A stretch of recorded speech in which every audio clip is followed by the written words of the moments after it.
Hey everybody, and welcome to Lecture 1 for Linear Algebra. We're going to talk about systems of linear equations today in echelon form. So first off, what I want to do is I want to assure you that you've actually seen systems of linear equations before. For example, if I told you to solve this system right here, I'm pretty sure you would automatically just go for the solution for x and y, and you would be able to tell me that x is equal to 2 and y is equal to 1. And what we're going to do, the big idea for today, is we're going to develop a systematic approach to solve systems of linear equations. Because as soon as you start getting more variables involved, things become not infinitely, but it becomes more messy and very difficult and disgusting to deal with. And so we want to develop a way to better handle those situations. First off, I want to talk about what a linear equation is, though, before we start getting into all of the fancy things. A linear equation of n variables, which we're going to call x1 up to xn, has the form of a1 times x1 all the way up to an times xn, and that is equal to some constant b. And it's really important to note that the a's are all constants as well. They're just numbers. You are not allowed to do anything other than multiply by constants. No exponents, no multiplying the variables together, just constants. And to make sure that we are all on the same page, we're going to look at a couple of examples.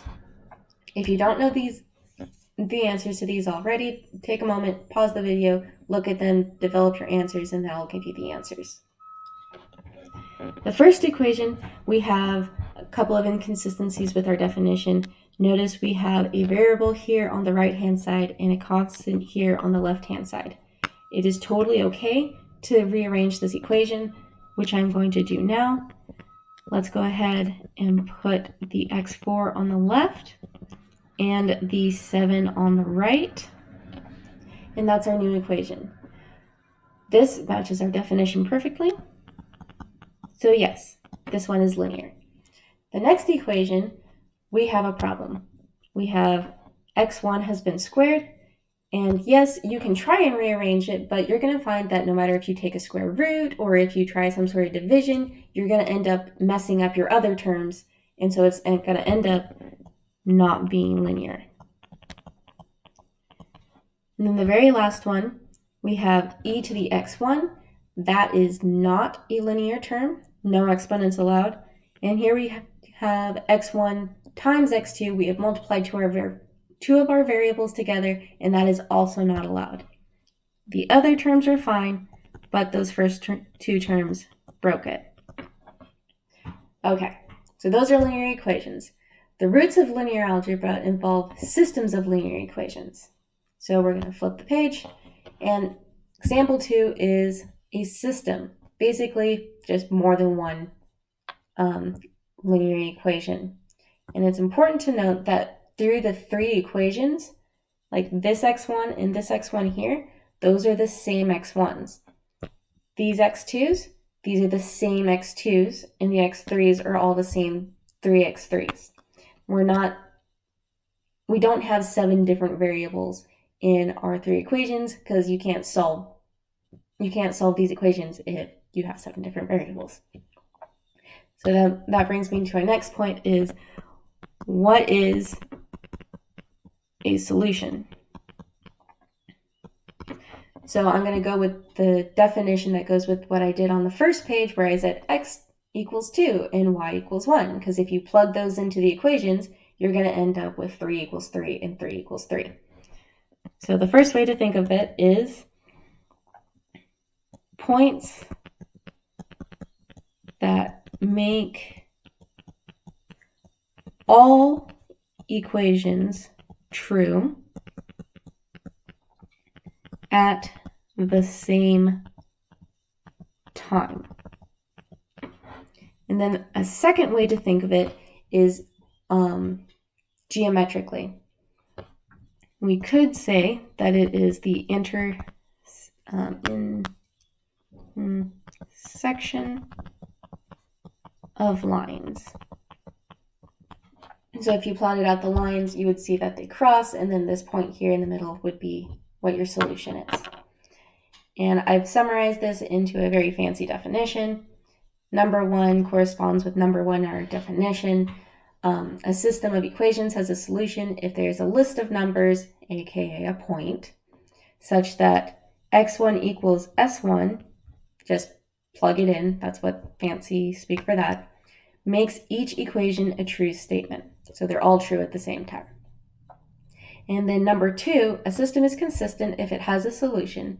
If there is no solution, we say it's inconsistent. I'm not going to test you on these definitions, but I am going to use these words, and so I need you to know what I'm saying. And a fun fact about systems of equations, we've got a linear system of equations has one solution, no solution, or infinitely many solutions. The intuition behind that is going back to intersection of lines. If you have two lines, they're going to cross at one point, so it has one solution. They could be parallel lines, in which case we have no solution, or the lines are sitting on top of each other because really they're just duplicates of each other, in which case every point on this line is going to be a solution, and so we have infinitely many because there are infinitely many points. All right, so let's move on to solving systems of equations. If I said to solve this system of equations through the powers of the internet, I'm sure that you guys would be able to fumble your way through it if you don't remember it off the top of your head. I'm going to tell you, remember we had two methods. It would be substitution and elimination, and you could use those to solve this. I specifically want to use elimination only, no substitution. And so what you might be able to do is you would see this term right here in the third equation and say, I can get rid of that. I can use this guy from equation 1 and knock him out. And then once you've done that, we can do elimination again and say, here's the x2 in this equation. I can use him to knock out the x2 in equation 3. And that would leave us with only the x3 term, and then you would have your solution because x3 would be equal to a number. That is all good and fine, but this is I've designed this to be very easy to work with. It can be very messy. So we're going to introduce something called matrices that's going to help us deal with this. The first type of matrix is going to be a coefficient matrix. The coefficient matrix has coefficients aligned in columns. And I'll show you right here. So equation 1, we would have the coefficients 1, and then there's an invisible x2, which has the coefficient 0, -1, and then equation 2 has an invisible x1, so we put a 0, then x2 has a coefficient of 1, and x3 has a coefficient of 5. And then the last equation is going to be 2, 2, and 9. Notice that each of these columns corresponds to one of the variables in the previous equation. This doesn't have all of the information though. We have missed the right-hand side completely. And so that brings us to the augmented matrix, which incorporates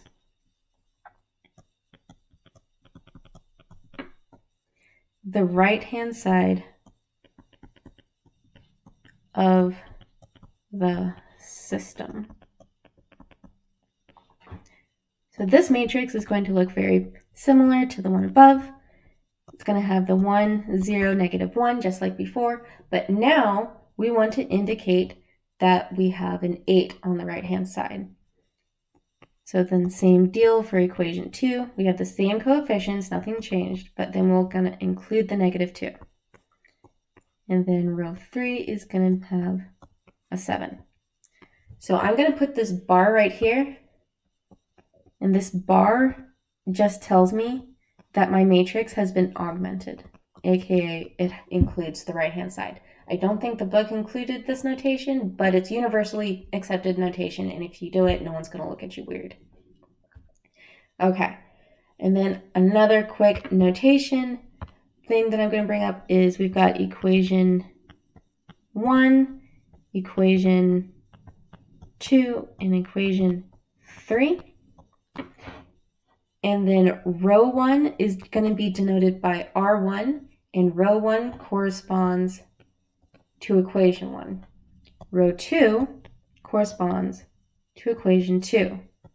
Row 3 corresponds to equation 3.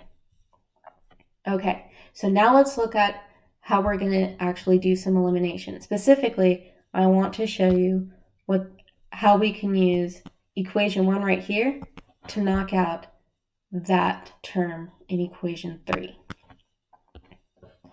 Okay, so if we take equation 3 and we subtract off 2 times equation 1, we can get rid of that first term. So let's write down equation 3. That was 2x1 plus 2x2 plus 9x3 equals 7. And then if we multiply equation 1 by 2, you get a 2x1 plus 0x2 minus 2x3 equals 16. And then what we want to do is we want to subtract this. So we're going to subtract our like terms. We've got 2x1 minus 2x1, which is going to be a big fat 0. And then 2x2 minus 0x2 is going to be 2x2. And then 9 plus the two negatives combined. So 9 plus 2 is going to be an 11. And then 7 minus 16.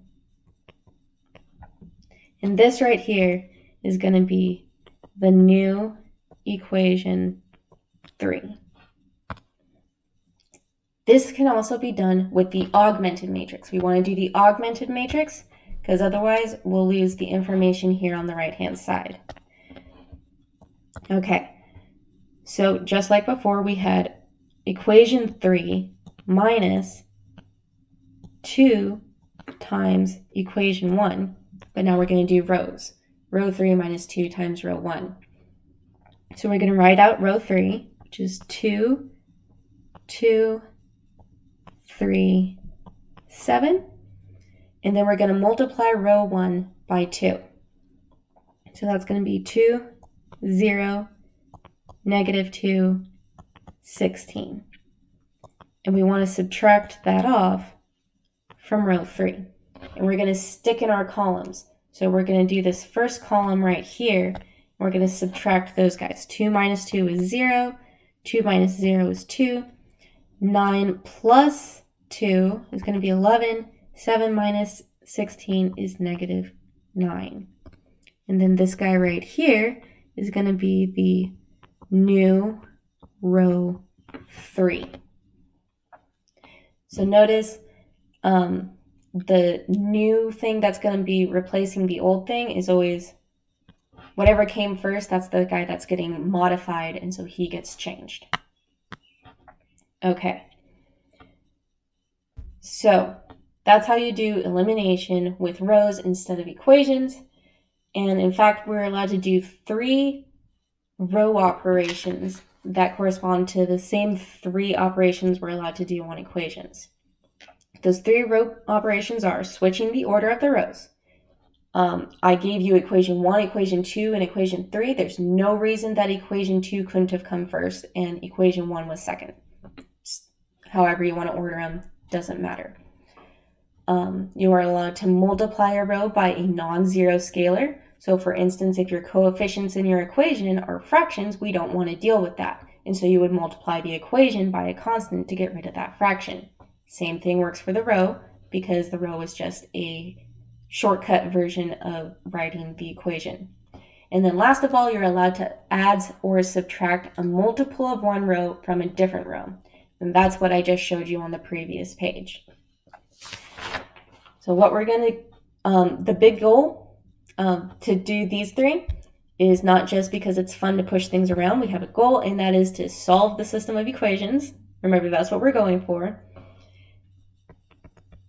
And this process, in case you want to like use Google or something, and just because it's good to know, is called Gaussian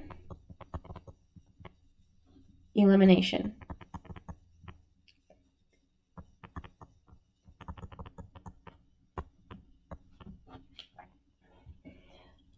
All right, let's go ahead and use Gaussian elimination to solve the same example that we had from before. So we're going to start by writing the augmented matrix. Row 1 is the same thing as equation 1, 1, 0, negative 1, and 8. Row 2 will be equation 2, 0, 1, 5, negative 2. And then row 3 is equation 3, 2, 2, 9, 7. And then we're going to do, the very first thing that we're going to do is we're going to remove this 2. And we're going to do that using the operation that we had before. So we did row 3 minus, and you know what? For this first example, I am going to color code it. 2 times row 1. So what I like to do is I like to be like, all right, so what's staying the same, what's changing? Row 3 is changing. That means row 1, row 2 stay the same. I'm going to copy them down just to keep myself straight. So 1, 0, negative 1, 8. Row 2 stays the same. Copy it down.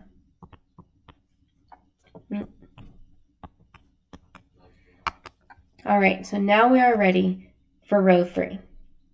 So row 3 is 2 minus 2 times 1. And then we have the next entry is going to be at 2. And then we're going to do minus 2 times 0.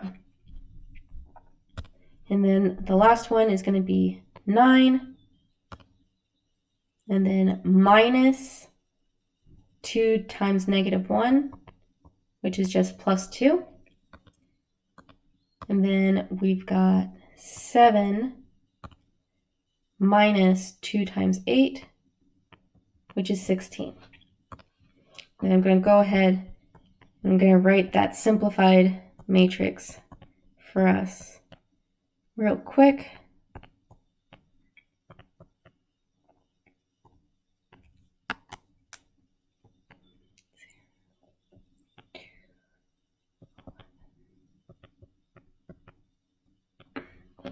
Okay, so next goal, remember I had said we can also knock out that x2. That would be the same as removing this 2 right here. And we can do that using equation 2, aka row 2. So what we're going to do is we're going to do row 3 is going to get modified, and we can get rid of the 2 by subtracting 2 times row 2. And I'm going to do this more quickly than I did last time. So we've got 1, 0, negative 1, 8. Because row 1 stays the same, row 2 is also staying the same, so we write them down. Row 3 is going to change. All right, so we have 0 minus 0. That's 0. We'll have 2 minus 2. That's also 0. 11 minus 10. That's 1. Negative 9 plus 4. Negative 5. Okay. So what does this information mean?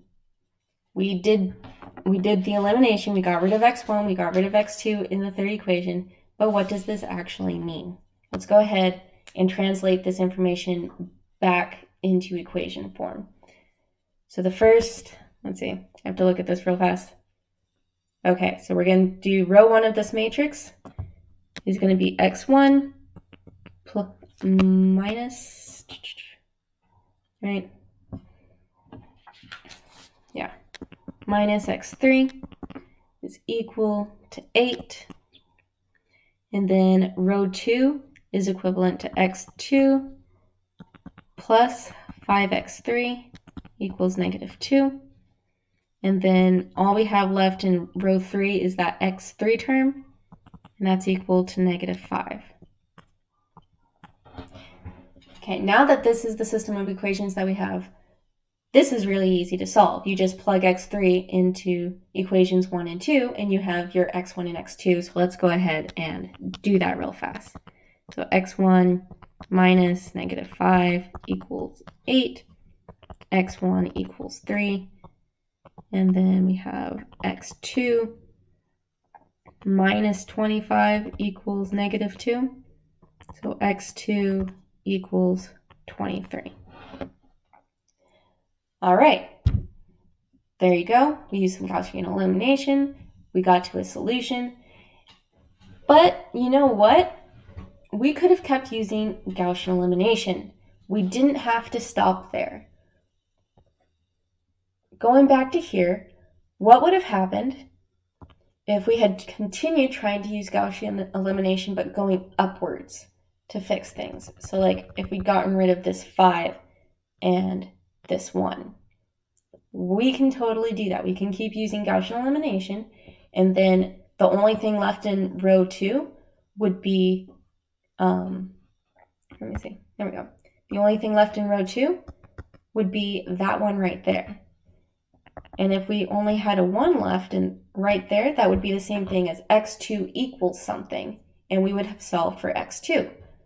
Let's go ahead and try to do this. So let's write down the matrix that we had before.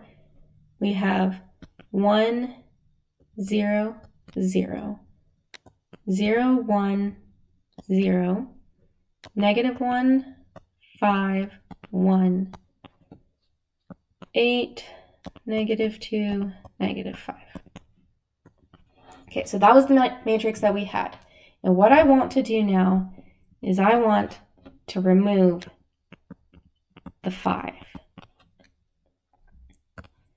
Let's go ahead and do that. We are going to modify row 2 because we're going to get rid of that 5.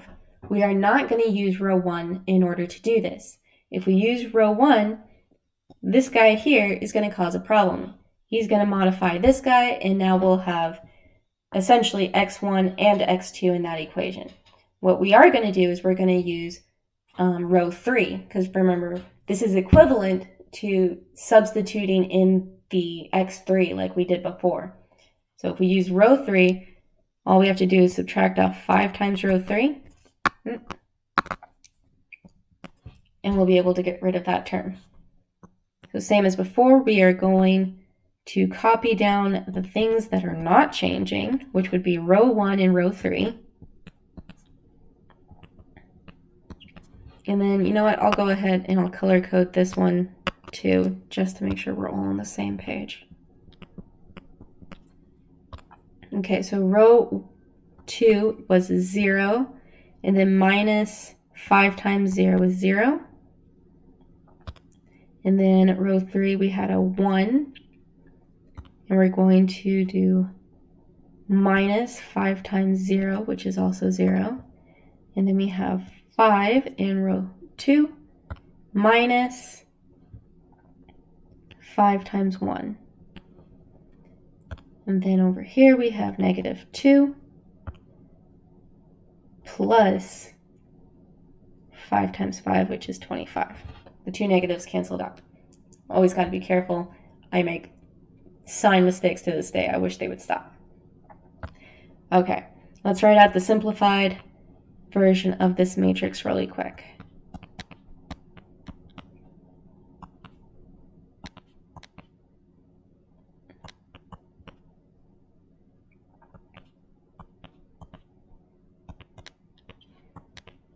So now row 2 says x2, because that middle column is x2, equals 23. Excellent. So let's do this one more time. And let's get rid of that extra x1, or that extra -1 in row 1. So now we're going to modify row 1 somehow. We're going to use row 3. If we just add row 3 to row 1, that -1 is going to cancel. So let's go ahead and do that. First off, row 2 stays the same. Row 3 stays the same.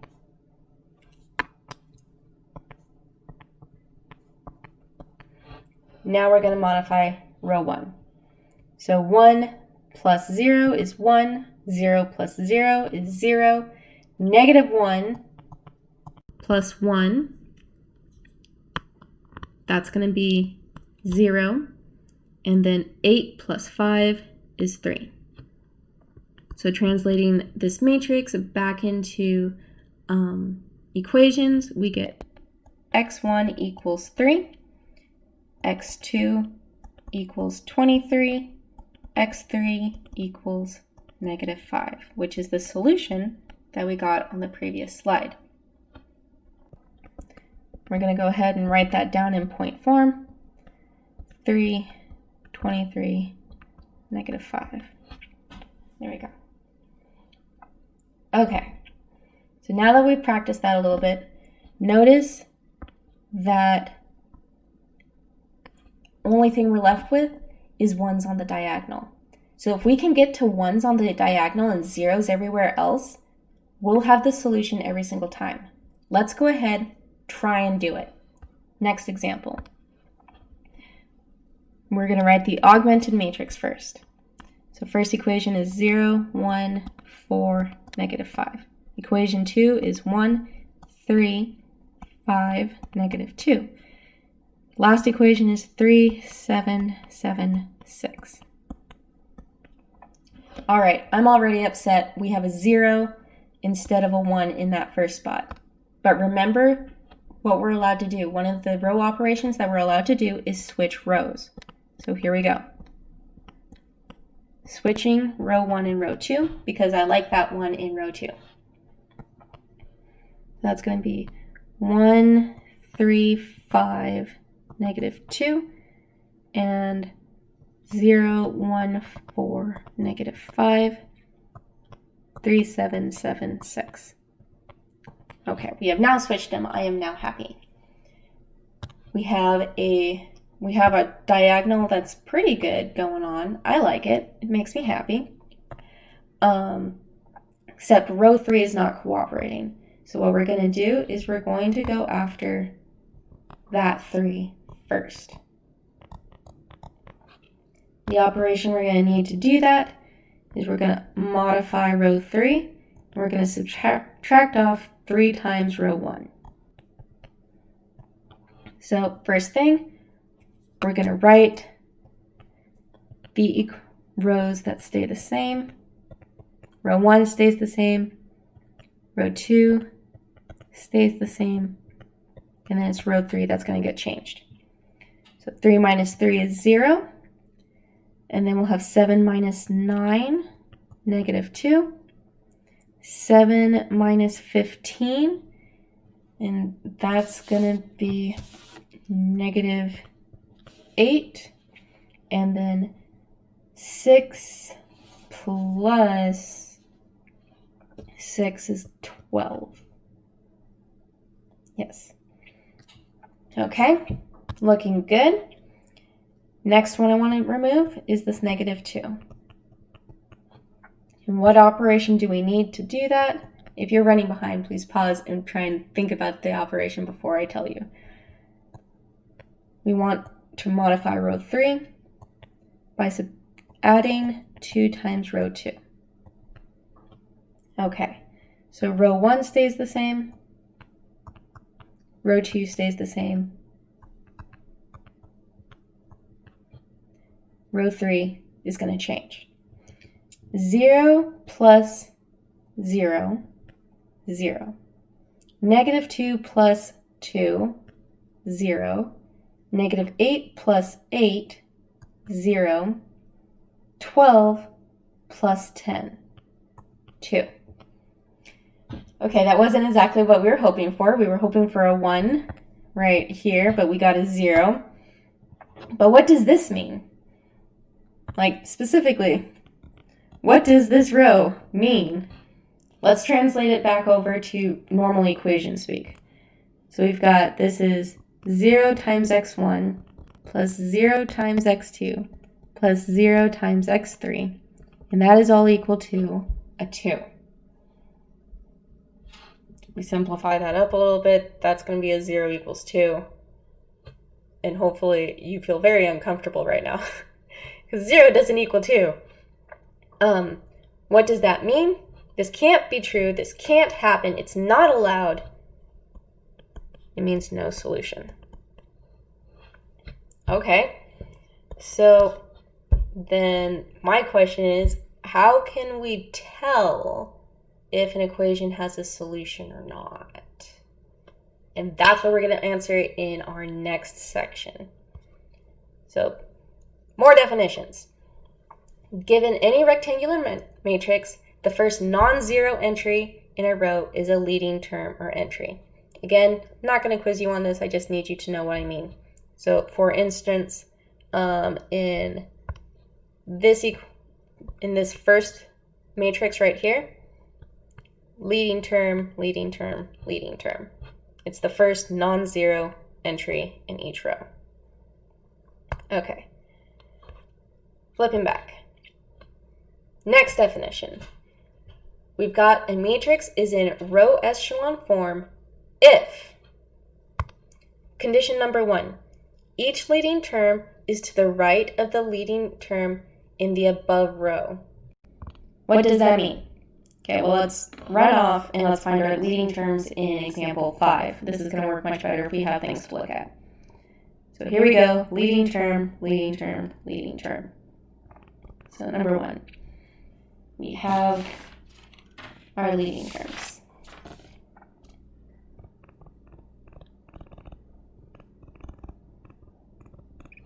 Okay. Are they, as we go down rows, we want the next leading term to be to the right. So you'll see here in row 2, we went to the right. Here in row 3, we went to the right. So excellent. Condition 1, satisfied. Next condition, all entries in a column below the leading term is 0. That's a natural consequence of condition 1, because if you don't have zeros below, so for instance, if this was some number, then that would be a leading term and it wouldn't be to the right of the previous row. See, we would have had to go left in order to get that. So really, 1 and 2 go hand in hand. And I don't like remembering things word for word. So 1 and 2 is something that I call like the staircase. If you can draw this picture on the zeros below your leading terms, then you've fulfilled 1 and 2. So below the staircase, we have all zeros. I'll write that down. Zeros below. And then at the edge of your stairs, so like where you go up, you have your leading term right next to it. Okay. Last condition that we have is all rows of zeros are at the bottom, aka they are listed last. So all zeros, or row of zeros, is indeed last. And that kind of makes sense because he doesn't have any leading terms, and so his, quote, leading term can't be to the right. And so we just put him down at the bottom where we don't have to worry about him. So the answer to example 5 is yes. This matrix is in row echelon form. All right. Next term that we're going to introduce is modifying that one. So a matrix is in row echelon form if we have all 3 of the previous conditions plus 2 extra ones. Now we want to enforce that our leading terms are going to be 1, and we also want to enforce that all column entries above are also 0. So before we had below the leading terms were going to be 0, and now we have above the leading terms is also 0. So let's look at that real fast. We've got 1 and 2 was going to have the staircase. Let's go ahead and circle our leading terms. There we go. Can we make a staircase of zeros? Yes, there's our staircase. Excellent.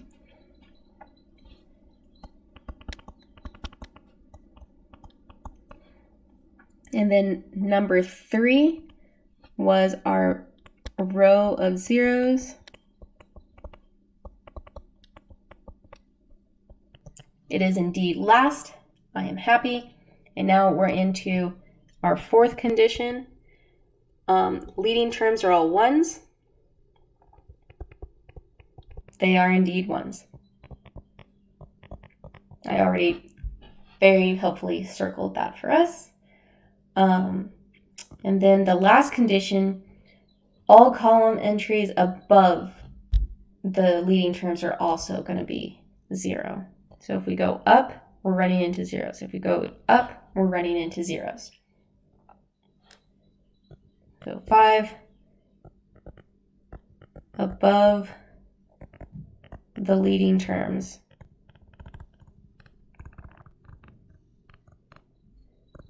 are 0. Okay. So now that we have row echelon form and reduced row echelon form, we have another definition. When the matrix is in reduced row echelon form, it is very important that you have put it into reduced echelon form first. The leading terms are called pivots, and the corresponding columns are pivot columns. Finding your pivots is going to be the key to knowing whether or not you have a solution to your system of equations or not.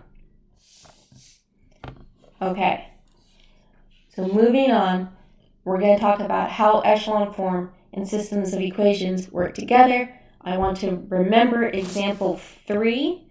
Remember, we started with this augmented matrix.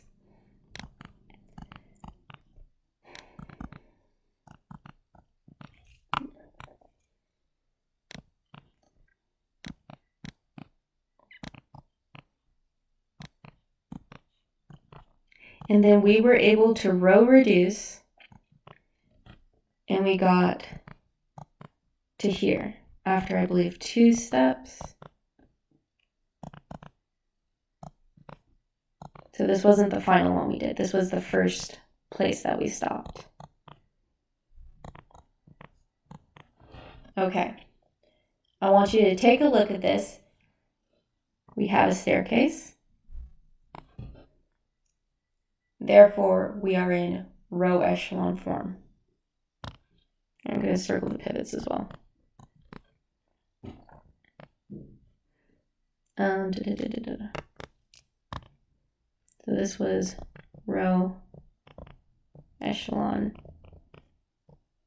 form. And then we continued to reduce it, and so I'm going to write that as well.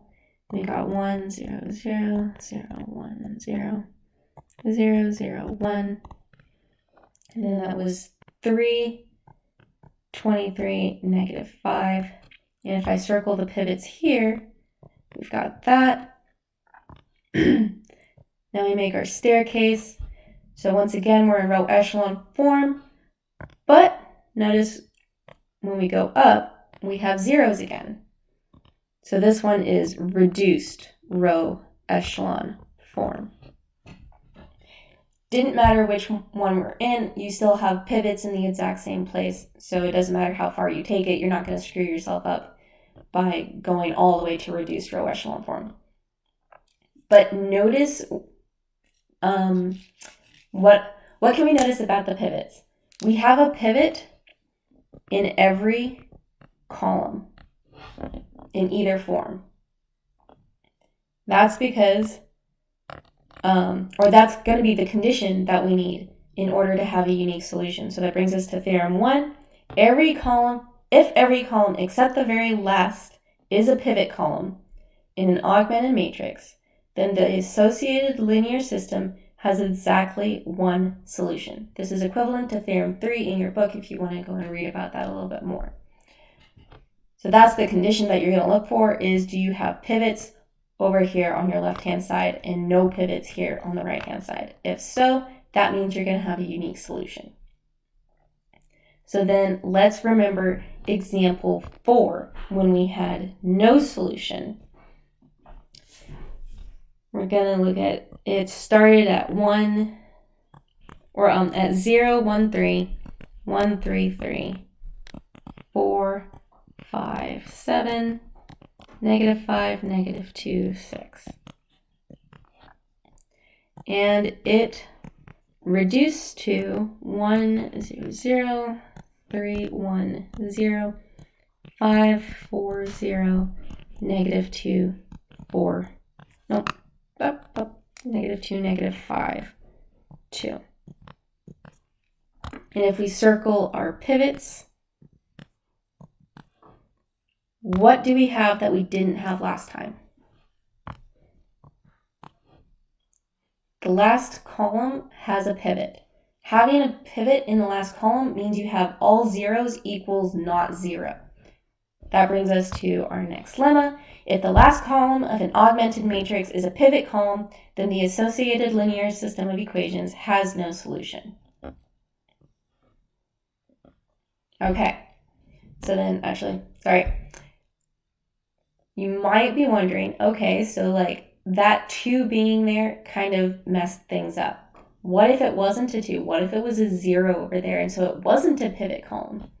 That's going to bring us to our next topic that we haven't touched on at all so far, and that's infinitely many solutions. So let's look at this matrix. It is exactly the matrix we had before, except notice here, we don't have a 2 anymore, it's a 0. Let's translate this back into equations. This looks like x1, and then there's no x2, plus 3x3 equals 5, and then we have no x1 in equation 2. We just have an x2 plus 2 times x3 equals 4, and then equation 3 is just zeros, and so you don't write that down. 0 equals 0, and we all know it. Okay. So in the augmented matrix, we had pivot, pivot.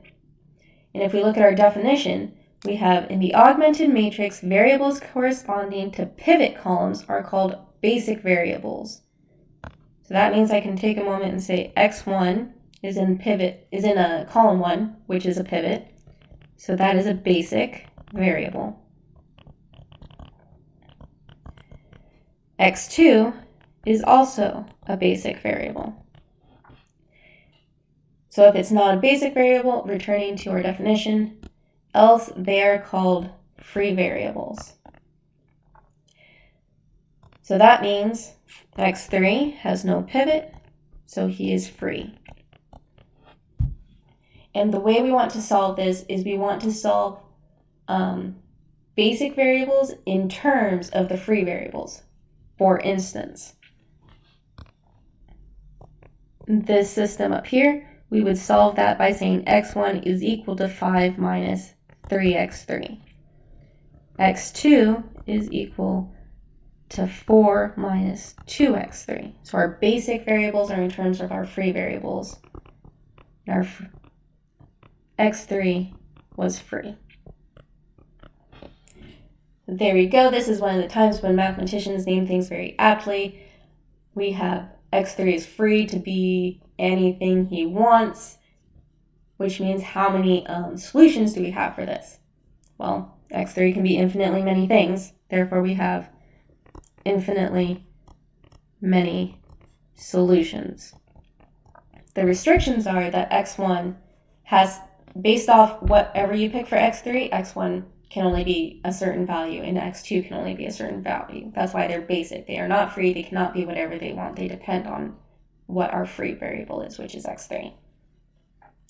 Okay, that brings us to our last lemma. Notice we didn't have any. I'm going to back up actually. Going to circle our pivots. Or no, I already circled our pivots. We had no pivots here in our last column. And unlike the theorem that we had before, we also had a free variable. And those are the conditions for infinitely many solutions. So if the column in an augmented matrix is not a pivot column, we have at least one free variable, then the associated system of linear equations has infinitely many solutions. Okay, so just to summarize, we had 3 different cases. Case 1, the left-hand side were all pivot columns. I can't spell columns. Okay. The right-hand side was not a pivot. That was the case where we had one solution. Case 2, we had a pivot on the right-hand side. That was a problem because then you end up with 0 is equal to not 0. That means no solution. And then lemma 2, like we have right above, it says we need pivots and free variables on the left-hand side, as well as no pivots on the right. And that's when we have infinitely many solutions. Okay, so we use Gaussian elimination, and then we talked about how we can use pivots once we've done a Gaussian elimination to decide whether or not we're going to have one, no, or infinitely many solutions. And then for all my visual people out there, I actually had graphs that I forgot to bring up. I'm sorry. Let me bring them up now. So example 3 was the case when we had a unique solution. And you'll notice that, so we have 3 variables now. It's not a line. These are equations for planes. And the blue one was equation 1. The red one is equation 2. The green one is equation 3. And you can see that they intersect right here at the front. You can kind of play with it and turn it around and stuff. And then example 4 was the one where we had no solution. And so here's a plot of that. Once again, blue is equation 1, red is equation 2, green is equation 3. And if you twist this around and stuff, you'll notice like it gets really close down here, but it's not actually touching. And then same with this side over here. And this is the equivalent version to parallel lines. Notice the intersection for green and red right here. This line that represents the intersection of green and red is parallel to blue, and it's never going to cross.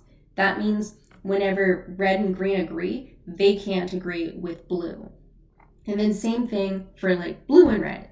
This line where blue and red intersect is parallel to green. And so when blue and red are on the same page, green is somewhere else. He's never going to see it. And then the very last equation, or the very last example that we had, here are the equations. We've got red is the second equation, blue is the first equation, and then there was no third equation. And this line of intersection for these guys right here is going to be the set of solutions. And that's infinitely many because there are infinitely many points on this line right there. All right, so that's all I have for you guys today, and I will see you next time.